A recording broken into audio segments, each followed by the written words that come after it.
Pilipinas na ang Korean heartthrob na si Kim Han-jung. Kasama siyang magpa-perform ng K-pop group na Beast sa isang concert sa Araneta Coliseum sa Sabado. Makichika tayo kay Aubrey Carampel.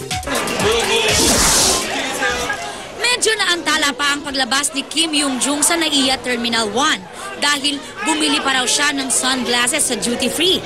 Paglabas, dire-diretso na sana siya sa kanyang sasakyan pero pansamantalang tumigil at eksklusibong nagpaunlak ng panayam sa GMA News. Masaya raw siya sa kanyang unang pagbisita sa Pilipinas.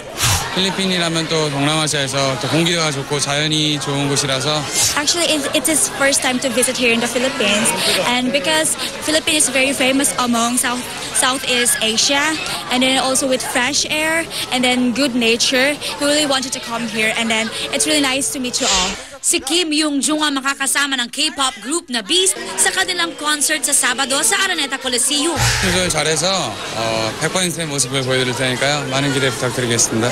He is 100% sure that he's gonna perform the concert very well. So he hopes to see you soon at the concert at Araneta on June 19. Okay, kamsahamnida. 감사합니다. Ang Beast naman ang special guest kanina sa This Is It at nag-perform pa sila ng live.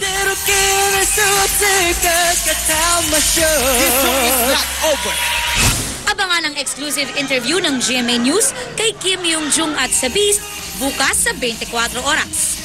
Aubrey Carampel, updated sa Showbiz Happening.